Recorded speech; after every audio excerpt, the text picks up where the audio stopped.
Charlie Chaplin starts to film The Kid in 1919. He is only 30, and his character of the tramp is already universally popular. The shoot lasts for over a year, from July 30th, 1919 till August 1920. What had been intended as a short movie ends up as a film almost an hour long. The Kid is pivotal, both in Chaplin's work and in his life. It allows him to escape a personal crisis sparked by many factors. Plagued by marital difficulties and a failure of inspiration, he is driven by a need to move on and develop both his work and his character. This, his first long film, will have a powerful revitalizing effect, allowing him an opportunity for self-analysis.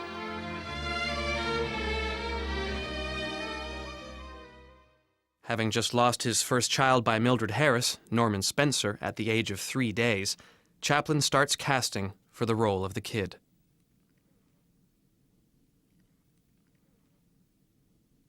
This process of coming to terms with death reminds him of his own childhood unhappiness between garret and workhouse and his relationship with his mother. On the set, everyone felt that Chaplin was as caring and friendly towards Jackie Coogan as he would have been to his own son.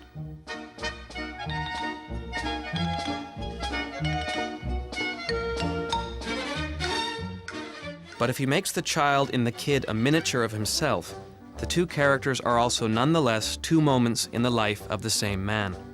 The adult Charlie Chaplin and the little boy he once was, of whom this is the only photo that remains.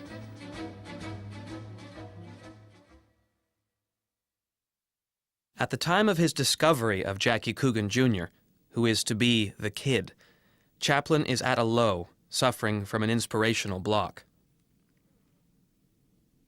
One evening, he sees a music hall number in which a variety dancer rounds off his act by having his 4-year-old son perform some little dramas which charm everyone present.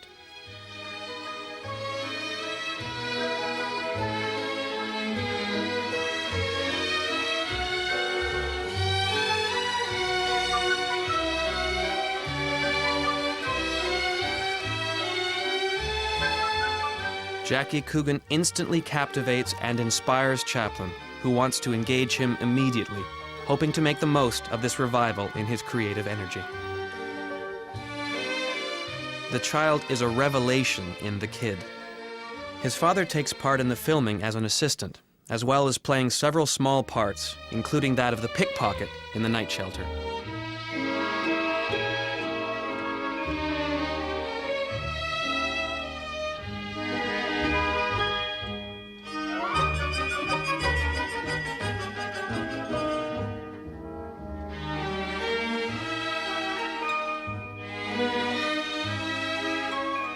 Chaplin uses young Coogan for months in other short films.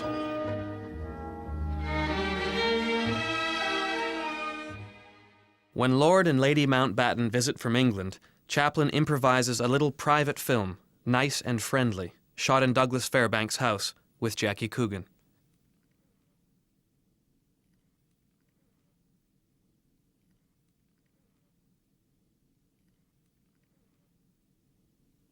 In an oddly funereal shot, Chaplin has him covered in a real black shroud.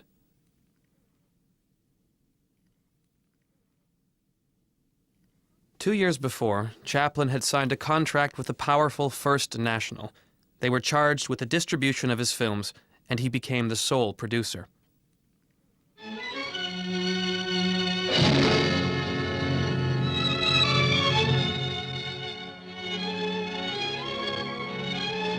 He immediately built his own studio, inaugurated in 1918 with the short film A Dog's Life. This shot from that film gives a striking foretaste of The Kid.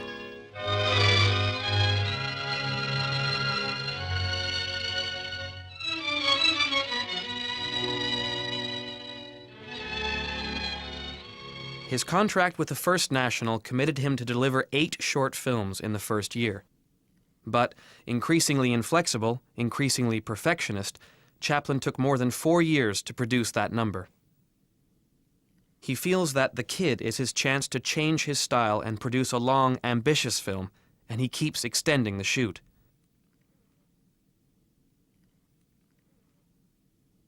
First National grows concerned. To reassure the backers, he invites the movie theater owners onto the set and directs a scene with a young actor who everybody loves. Unwillingly, First National ends up paying the extra costs involved in the transition from a 2-reel to a 6-reel film. They then turn this into a selling point. These difficulties merely fueled Chaplin's desire for independence. It is during the shooting of The Kid that, 3 films short of fulfilling his commitment to First National, he establishes United Artists with Douglas Fairbanks, Mary Pickford, and D.W. Griffith.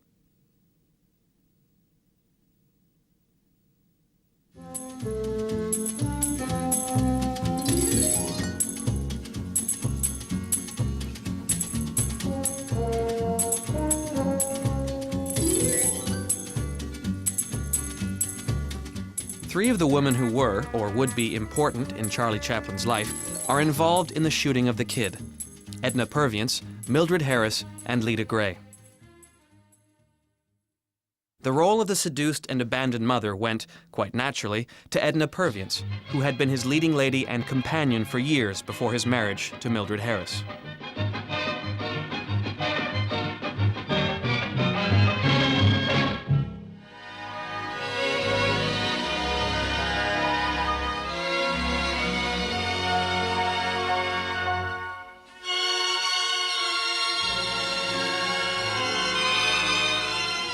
During the filming, she starts to drink.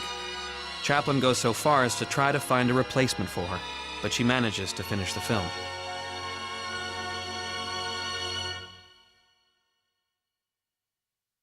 His divorce from his first wife, Mildred Harris, seriously interferes with the shooting and editing of The Kid. He had married her, very quietly, in October 1918, believing her to be pregnant. She was 17. When Sam Goldwyn, the producer, gets her to sign a contract for several films which he announces in the professional press, it is against Chaplin's wishes. Chaplin objects to this exploitation of Mildred Harris as Mrs. Chaplin. Immediately after the death of their first child, the press seizes on rumors of divorce. Chaplin is very upset by this publicity around his private life, and shooting on The Kid stops for several weeks.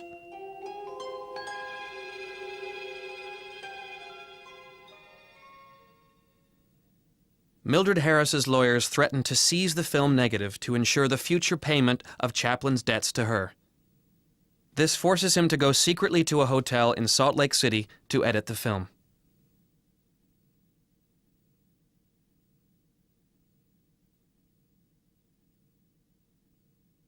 In this telegram, he asks for the negative to be hidden in a safe place until the divorce comes through, which occurred in November 1920.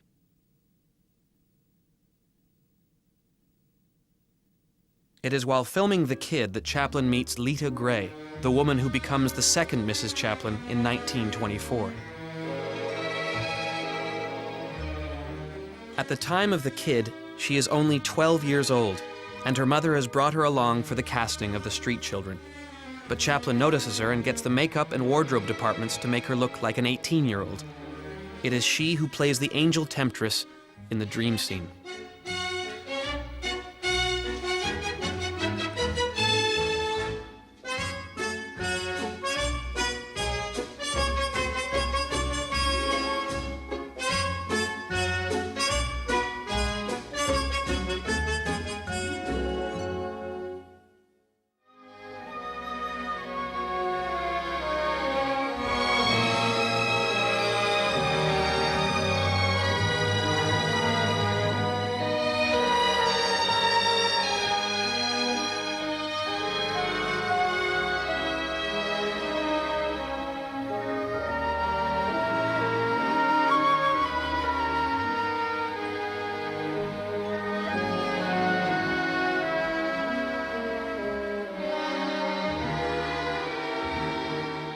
Although the kid focuses on the relationship between a child and an adoptive father, Chaplin also uses it to come to the defense of a mother who is abandoned with her baby. For him, this represents a way of redeeming the memory of his own mother, whom he hasn't seen since leaving England. 2 years before, he had started procedures to bring his mother to the United States. But while he is filming The Kid, he is afraid that the reunion might disturb his work on this film, which is such a clear evocation of their past. He asks his brother, Sidney, to defer her arrival for a while. Hannah Chaplin joins her son in the United States a month after the American release of the film in February 1921. But Chaplin's revisiting of his past does not end with the completion of the film.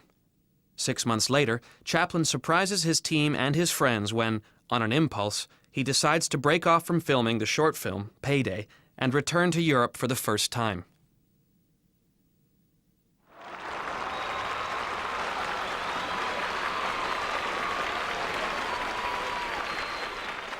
He receives a triumphant welcome in London and returns to the scenes of his childhood, the memory of them recently rekindled by The Kid.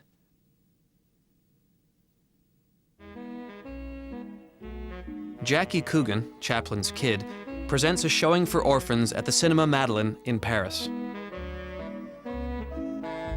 When the film comes out, audiences all over the world warmly receive it.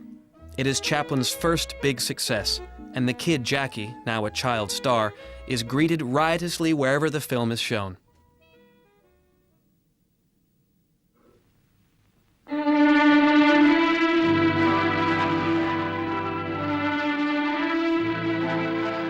In 1971, Chaplin creates the definitive version of his film and composes music for it.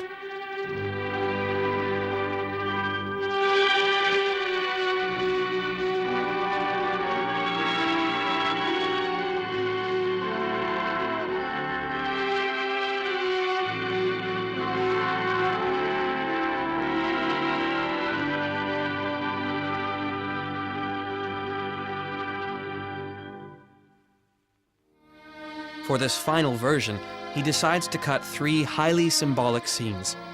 The kid does not feature in these scenes, which deal with the role of the mother and how she feels about marriage and motherhood.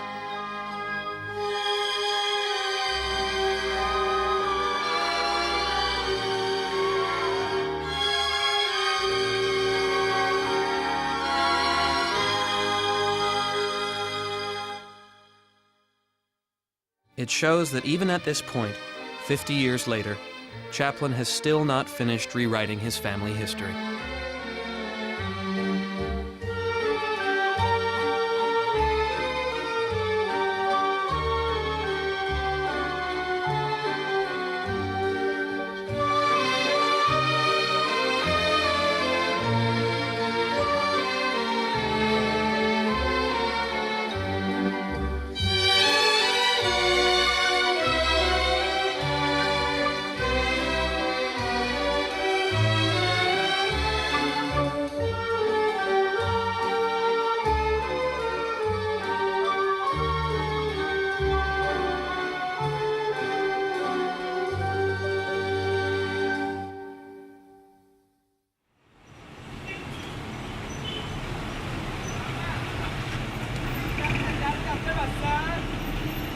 میتونی یه کلیدار از من بگیری؟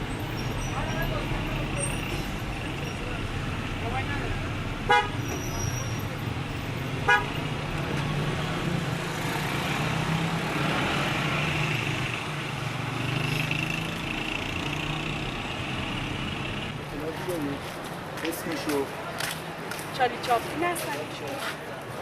برنامه‌هاشون رو دیدی؟ مثل یادم نیست، ولی یادم یه بچه‌ای بود که به زور اومدن بردنش و نمیرم. اون فیلمش خیلی دوست دارم. پسر بچه‌ای.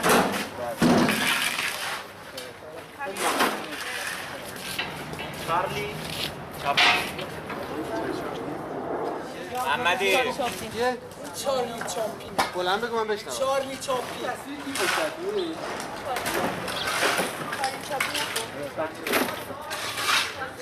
حالا برنامه چارلی چاپلین کاری که اون انجام میده خودشه انشالله با امید روزی که خودم چارلی چاپلین ایران بشم.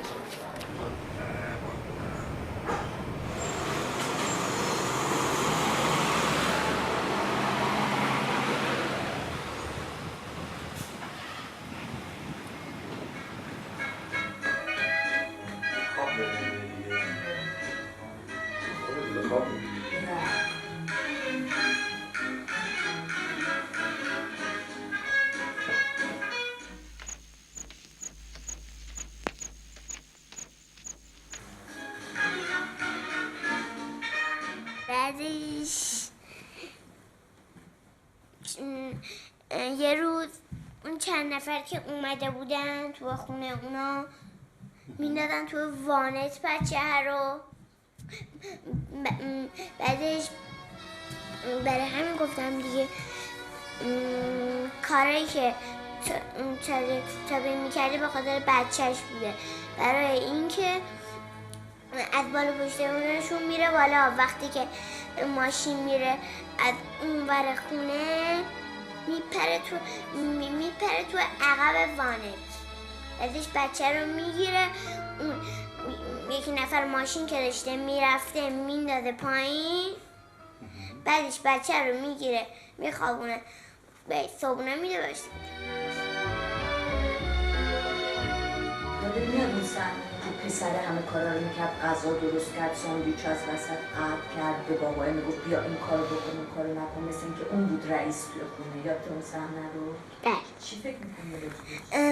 فکر میکردم که بچه خود باباه بود، چون که باباه همیشه واسه بچه کار میکرد.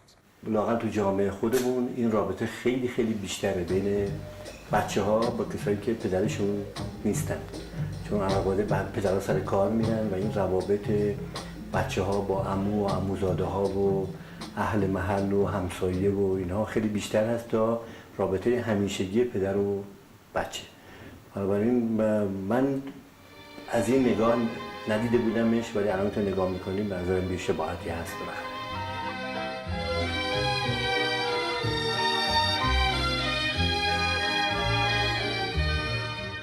و چیز باز از این الگوی بهتر و زندگی و دیگر هیچه که بچه دقیقاً راهنمای باباست و حرف آخر فیلم رو بچه در واقع میزنه به شکلی بالغش مونه. شما بعضی وقتا این کار میکنید بچه‌شین این باباشه؟ بله بله، درک کردن بچه به همینه که وقتی حالت بچه رو پیدا کنه. من واقعا نمیدونستم که اینقدر این فیلم میتونه دوباره من رو تحت تاثیر قرار بده. میدونستم که این فیلم رو دیدم، فقط فکر کنم باید حدود 10-15 سالگی باید دیده باشم و دیگه هم مدت ندیدم.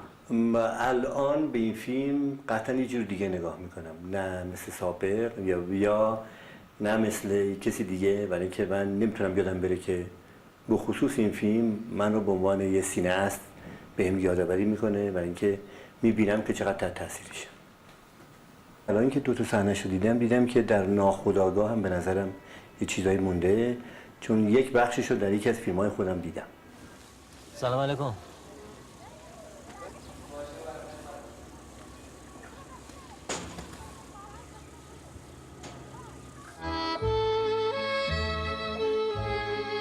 چیزی که برای من تازه داره شکل میزانسنشه که فوق‌العاده است. مثلا نوع به شیوه تعریف داستانش به نظر من، شیوهی که داستان رو تعریف میکنه، همطور که دیدیم چه راحت این تونست قصه فیلم رو تعریف بکنه با وجودی که فیلم زبون نداشت. اشکال سینمای امروز دنیا اینه که شیوه داستانگویی فراموش شده.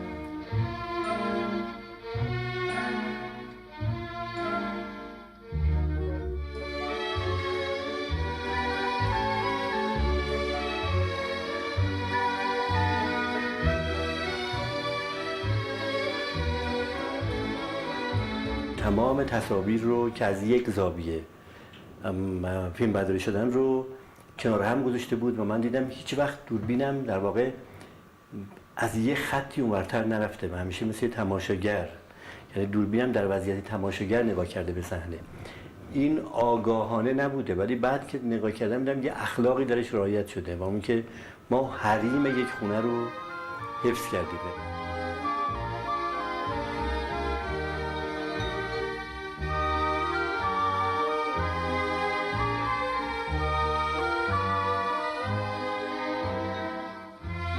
فیلم زندگی و دیگر هیچ و فیلم طعم گیلاس تماماً از یک نقطه شوت شده. همونطور که این اشاره کرد به فیلم و همین سن بچه و پدر.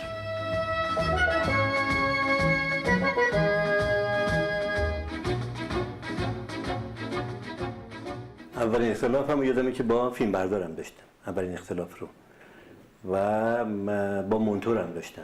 یعنی اینا به هر حال حرفه‌ای بودن ولی سینما رو نگاه میکردن و خیلی از نقدا یادمه که به این اشاره کرد که این بلد نیست دوربینش رو تکون بده، برای این جرأت میخواد دوربین جابجا کردن و اینکه راهکارها رو باید حفظ بکنه.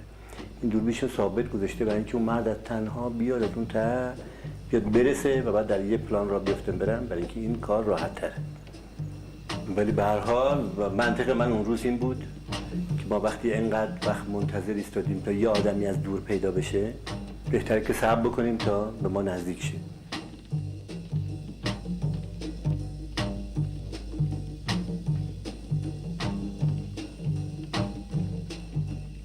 این الزامی نیست که من اونقدر تاثیر این فیلم بوده باشم که دوربینم رو عیناً دوربین چارلی به کار برده باشم یا دیگران همینطور. این شباهت‌های ناگزیره برای اینکه منطق زندگی پشتشه، نه منطق سینما. بچه تو گهواره چند بار؟ خیلی به نظر من جذاب بود به خاطر شیوه بازی گرفتن. دقیقاً همون کار رو میکرد که باید میکرد و جهت نگاهش به پدره بود و کاملا میزانسن شبیه کار آدم بزرگ بود.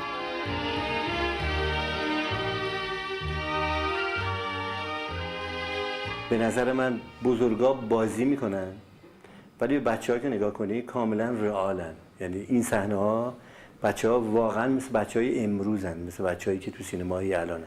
روی بازی بچه‌ها تاثیر اینجوری نذاشته. به خصوص راجع به یه سنش میخوام بگم جایی که مادره و با بچه کوچکش نشسته و این بچه‌م روی یه سکوی دیگه نشسته و اینا یه چیزی رو با هم دیگه میرن، کاملا مثل تصویر امروزیه. بازی همه کمی نمایشی هست، اگزاجره هست. بازی بچه‌ها اصلا نیست، یعنی صورتشون نیست، دستاشون هست.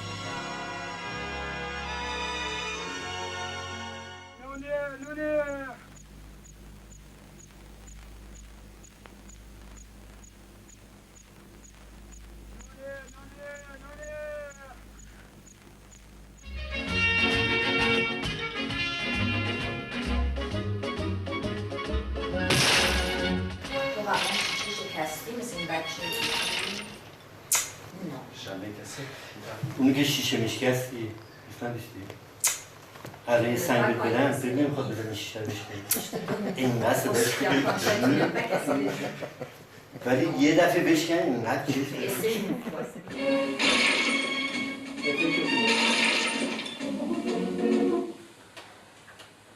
همون دیگه بایدی